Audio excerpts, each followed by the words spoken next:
하락론자가 아닙니다. 수요는 감소되면서 소비 심리가 위축되고 집값 하락세로 이어질 수밖에 없는 이런 과정을 우리는 4분기로 접어들면서 거래량 2,000건대를 다시 보게 될 겁니다. 대응 대처를 미리미리 하셔야 된다. 네, 안녕하세요. 반갑습니다. 이경민의 부동산 하이킥의 이경민입니다. 자, 2025년에 돌입하면서 이제 대세 하락장 초입 시기가 찾아오게 될 거다. 2024년 하반기, 그 중에서도 2024년 4분기에 돌입하면서 대세 하락장에 전조 증상이 나타나는 시기가 될 거다. 이제 앞으로 수요의 심리가 위축되고 소비가 위축되면서 관망세가 지속될 거고 거래가 급감해지는 시기를 맞이하게 될 겁니다. 오히려 매물은 적체되고 공급이 과잉되어 이제 가격 하락세로 접어들 수 있는 그런 변곡점이 4분기부터 시작될 가능성이 매우 커질 거다. 이거 이미 제가 2년 전 2022년부터 꾸준히 여러분들에게 부동산 전망 강의 영상을 통해 꾸준히 똑같은 기조로 말씀을 해드리고 있는 상황입니다. 자, 이렇게 말씀을 해드리다 보니 간혹 오해하시는 분들도 많이 계십니다. 아니, 불과 2023년, 2024년 상반기까지만 하더라도 상승을 주장했는데 왜 갑자기 또 하반기에 하락하냐, 이렇게 또 질문하시는 분들이 계십니다. 또는 하락론자냐, 영상을 또 처음 접하시는 분들은 이런 영상을 또 송출하면 하락론자로 생각하시는 분들도 많이 계시는 것 같습니다.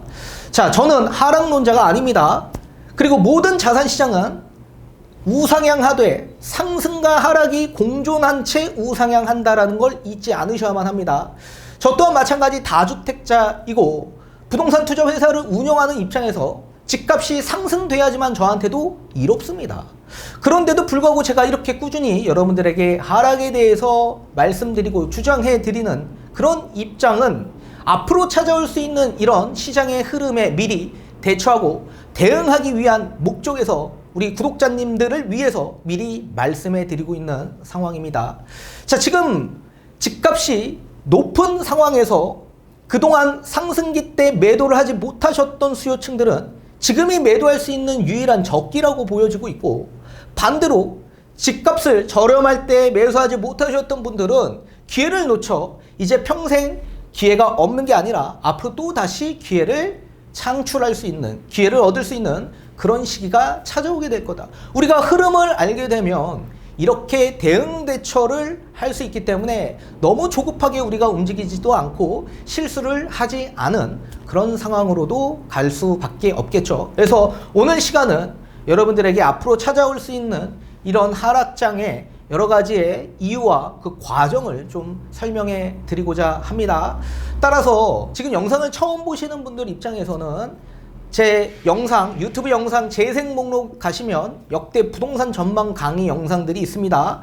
또는 2013년, 2022년에 제가 전망했던 그 당시 강의 영상들, 또는 2014년에 전망했던 강의 영상들 전부 다 시청을 하나하나씩 찾아보면서 보시면 정확하게 흐름 파악을 하실 수 있게 되실 겁니다. 자, 앞으로 집값이 하락할 수 있는 원인, 그 원인들을 한번 찾아보고 그 하락하는 과정을 한번 살펴보도록 하겠습니다. 자, 우선적으로 지금 현재 시장에 참여하고 있는 수요는 감소 중에 있다. 감소 중에 있다. 이게 무슨 얘기냐? 지금 7월 달만 하더라도 8,700건 정도의 서울 아파트 거래량이 나왔는데 무슨 감소냐, 이렇게 생각하시는 분들이 계실 수 있을 겁니다. 이미 제가 예전 강의 영상에서도 여러 번 설명해 드렸습니다. 서울 아파트의 평균 거래량은 6,000건 이상 나와야 정상적 시장이다. 그게 정상적이다. 만약에 대세 상승장 시기에서도 월 평균 거래량이 약 6,000건 이상 나오고요, 많게는 8,000건 그 이상까지도 나오게 됩니다. 자, 그런데 지금 현재 평균 거래량은 4,000건대 후반 정도로 집계가 되고 있습니다. 자, 이거는 취소 거래량까지 포함한 거래의 평균치가 4,000건대 후반 정도가 됩니다. 자, 지금 6,000건, 7,000건, 8,000건이 찍혔던 시점은 당월 기준입니다. 당월 기준.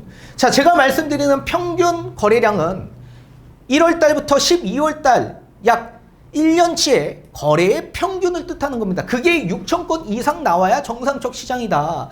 그런데 지금 현재 1월부터 7월 달까지의 현재 7월까지의 거래 집계가 8,700건 정도가 나왔습니다. 그 거래까지 합산한 평균 거래는 4천 건대 후반 정도입니다. 따라서 앞으로도 4천 건대 후반 정도를 계속 유지할 가능성이 매우 클 거다. 제가 예전부터 강조해 드려왔었습니다. 자, 지금이 만약에 대세 상승장 시기라고 한다면 월 평균 거래량이 6천 건 이상 넘어가야 정상적인 거고, 월 평균 6천 건 이상 넘어갔다는 얘기는 매 달마다 6천 건 이상씩 거래가 찍혔다라는 얘기입니다. 그리고 당월 기준은 약 1만 건 이상 나오는 거래도 포함되어 있습니다. 그런데 지금은 이런 거래가 나오지 않고 있는 상황이죠. 따라서 평균 거래량 6천 건 이상 지금 초과되지 않는 시장이기 때문에 아직도 수요가 감소되고 있다. 시장에 참여하고 있는 수요는 감소 중에 있는 상황이다. 그래서 집을 매수하고자 하는 수요보다 오히려 집을 매수하지 않고자 하는 수요가 더 많다라는 얘기입니다. 자, 이렇게 수요는 지금 감소 중에 있는데 오히려 소비는 더더욱더 위축되고 있는 상황입니다. 우리 소비자 물가 상승률 전년 동월 대비 기준에서 보게 되면 지금 현재 2.6%로 기록되어 있습니다. 자, 우리 코로나가 터지고 난 이후 2020년 12월 0.6%였습니다. 물가 상승률이 굉장히 낮았습니다. 자, 이렇게 물가가 낮은 상황에서 코로나가 종식되고 그리고 보복 소비가 일어나면서 6.3%까지 물가가 굉장히 가파르게 상승되었습니다. 자, 우리 물가 상승, 인플레이션은 두 가지로 나눠집니다.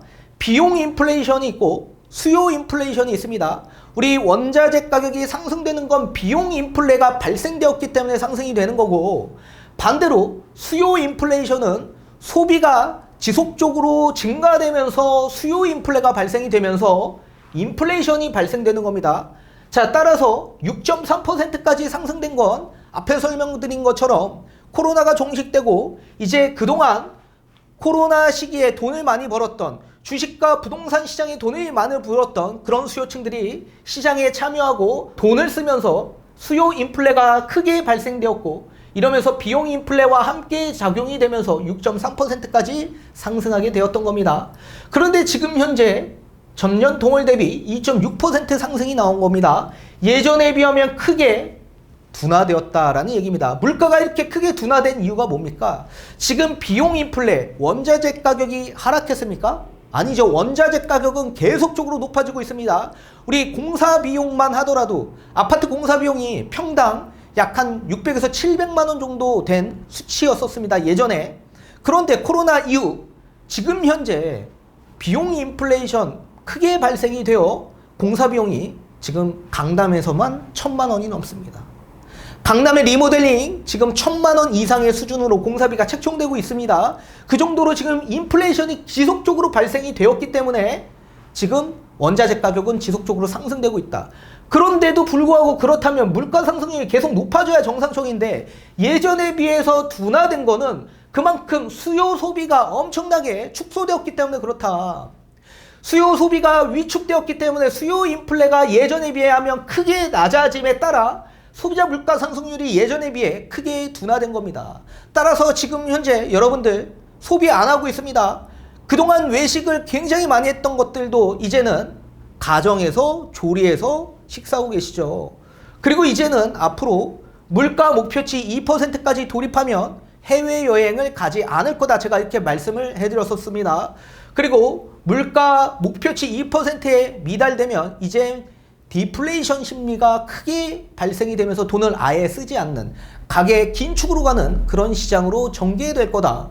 이렇게 꾸준히 말씀해 드렸었습니다. 따라서 지금은 소비가 엄청나게 위축되고 있는 상황입니다. 물가는 지속적으로 상승하고 있기 때문에 거기에 따른 위축이 훨씬 더 커지고 있는 상황이죠. 자, 이런 상태에서 수요의 심리가 개선이 되었습니다. 자, 기존에 대출 규제가 시작되었습니다. 대출 총량 규제가 2021년부터 본격적으로 시작이 되면서 대출 규제가 시작되었죠. 그래서 6억 원 이하 아파트까지도 이제 DSR 40%가 21년 7월부터 시작되고 이제 총량 규제로서 그 당시 가계대출이 급증하다 보니 전세대출까지 중단되는 사태가 일어났습니다. 그리고 나서 어떻게 됐습니까? 집값이 하락세로 전환되었습니다. 자, 그런 상태에서 기준금리 인상이 하반기에 시작이 되면서 매물들이 크게 적체되기 시작합니다. 그러면서 집값이 하락하기 시작했죠. 공급은 증가되는데 수요가 감소되니 집값이 하락세로 접어들게 되는 거죠. 자, 우리 알고 있는 공급은 입주 물량만 공급이 아닙니다. 매도하고자 하는 물량 자체도 공급 물량입니다. 따라서 매도의 매물 적체 현상은 공급이 과잉되는 현상을 뜻하는 겁니다. 따라서 집값 하락세가 이어지고 이런 상태에서 2023년 1월부터 대출 완화 카드를 쓰게 됩니다. 그래서 그동안 15억이 초과된 아파트도 대출이 나오고 그리고 LTV 70%까지 전부 다 모든 규제 지역이 해제되면서 완화가 되고 강남 지역 일대도 LTV 50%까지 대출이 나오면서 기준금리 동결이 23년 1월부터 3.5%를 유지하면서 지속적 동결이 지금까지 유지되고 있는 상황입니다. 자, 이러다 보니 이제 앞으로 기준금리 인하에 대한 그런 기대치가 높아지면서 시장금리는 하나 둘씩 인하되기 시작합니다. 그래서 은행채 5년물 금리뿐만 아니라 코픽스 금리 또한 지속적으로 낮아짐에 따라 시장에 참여하는 수요 심리가 개선돼서 참여하는 수요가 증가되면서 집값 상승세가 이어지고 있는 상황입니다. 그동안 집을 사지 않으려고 했던 수요층들이 이런 여러 가지의 규제들이 완화됨에 따라 시장에 참여하고 집을 매매하면서 상승이 이어지고 있는 상황이죠. 자, 그런데 그동안 매도를 계획했던 매물들이 거래에 대해서 매물이 감소된 것도 있지만 오히려 매도했다가 다시 회수하는 그런 매도인들이 엄청나게 증가되고 있는 상황입니다. 그러면서 매물 회수로 급격하게 매물이 감소된 것처럼 착시 현상을 보이고 있는 상황입니다. 실제 거래돼서 감소된 것도 있지만 매도인들이 매물을 회수해서 감소된 것들이 훨씬 더 크고 있다, 지금 현재. 자, 그런데 이런 상태에서 어떻게 됩니까? 무주택 수요층들은 매물도 감소되고 집값도 상승되고 시장금리도 인하되고 그리고 대출도 완화되었습니다. 그러다 보니까 시장이 엄청나게 뒤늦게 참여해서 집값을 더욱더 끌어올리고 있는 상황이죠. 제가 2년 전에 뭐라고 지금 시장을 전망했습니까? 무주택 수요층들 이젠 뒤늦게 나와서 고점 매수할 거다, 이렇게 2년 전에 강조를 해드려 왔었습니다. 그리고 모든 집값은 이젠 정고점, 오히려 신고가가 계속 나올 거다, 상급지에선, 이렇게 말씀을 해드렸었죠. 지금 이런 상태로 계속 움직이는 건 수요의 심리가 변화돼서 개선되었기 때문에 그렇습니다. 그래서 따라서 심리 개선이 반대로 심리 위축으로 가게 되면 집값 하락세가 이어질 수밖에 없을 거다. 자, 지금 이런 상태에서 가계대출이 급증하고 집값 상승세가 이어지다 보니 얼마 전에 대출 규제 카드를 활용하면서 지금 현재 대출이 규제되기 시작할 겁니다. 9월 1일부터 스텔스 DSR이 시작되고 이제 2단계가 시작되면서 그동안 0.75%의 가상금리를 적용하겠다라고 했던 것도 수도권 지역에 한해서 1.2%까지 상향 조정해서 스텔스 DSR이 포함되고 1금융, 2금융, 신용대출까지도 스텔스 DSR이 포함됩니다. 엄격한 대출 규제로 인해서 앞으로 대출을 받고자 하는 수요층들은 대출 한도 축소로 인해서 내 집 마련 자체가 불가능해진 그런 상태로 전개될 수밖에 없을 겁니다. 이런 상태에서 얼마 전에 또 시중은행들의 대출 한도 축소 카드를 활용하기 시작했죠. 그래서 50년 만기, 대출 만기도 30년으로 단축시키고 또 전세 대출에 따른 또 조건부 전세 대출 중단시키겠다까지 이렇게 얘기하고 있는 상황입니다.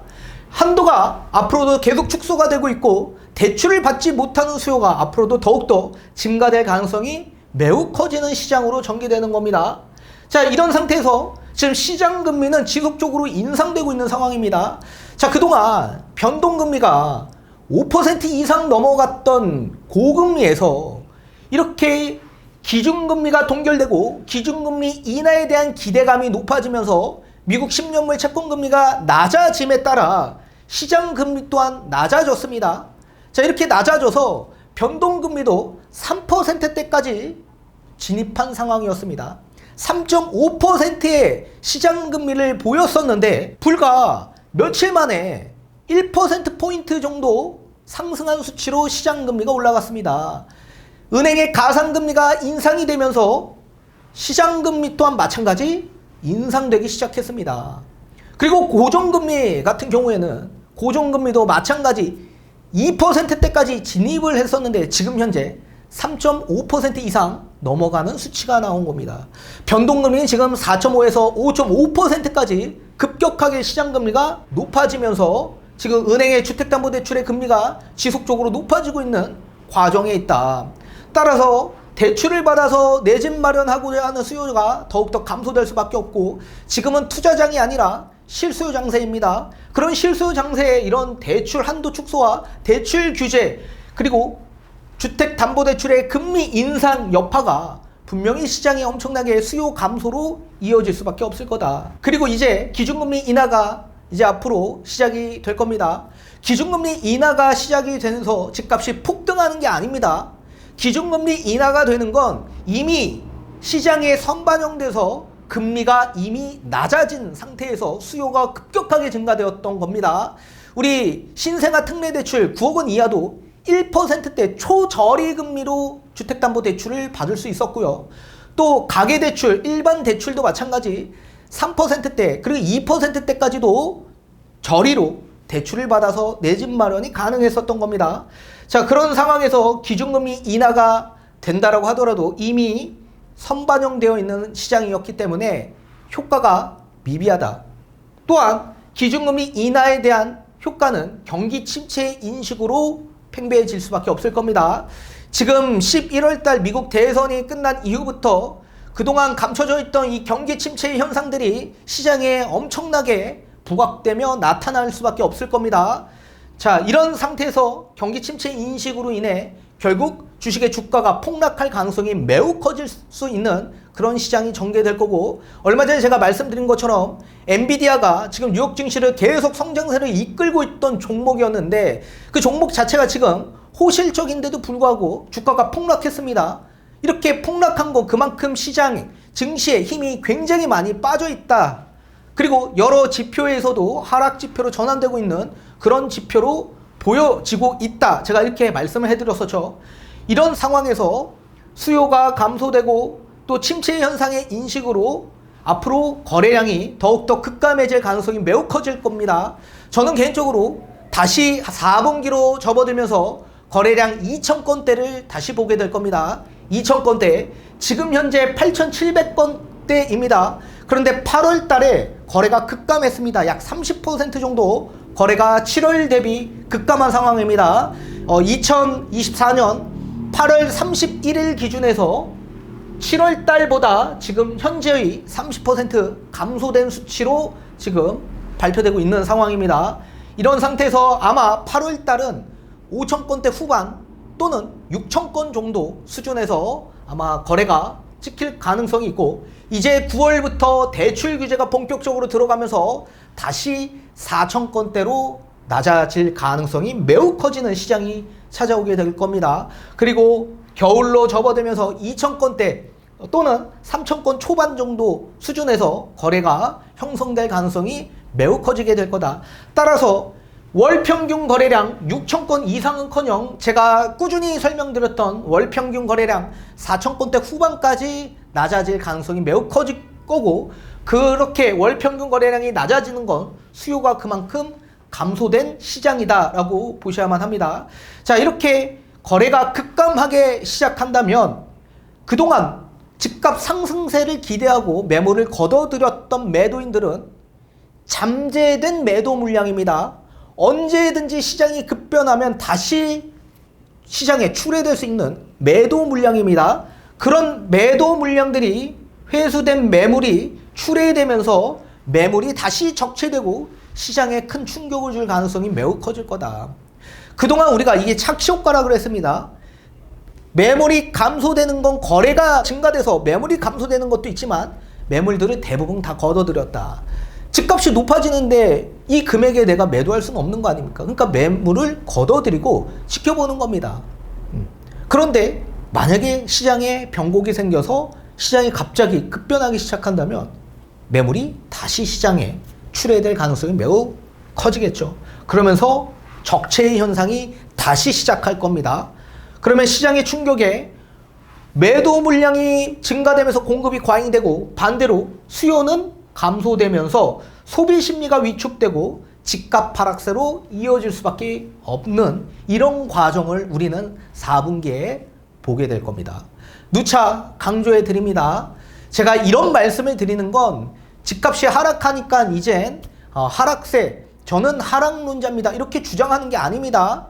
앞으로 시장 장세가 이렇게 진행될 수 있기 때문에 그동안 시장에 대응 대처를 하지 못했던 분들은 대응 대처를 미리미리 하셔야 된다. 그동안 매도 기회를 놓치셨던 분들은 매도 기회가 이번에 마지막으로 여러분들이 찾아볼 수 있는 기회가 될 수 있을 거고, 매매를 하지 못해서 기회를 놓치셨던 분들은 앞으로 매매를 할 수 있는 시장으로 전개되는 거기 때문에 더욱더 집중해 줘야 될 그런 시기를 맞이하게 되는 겁니다.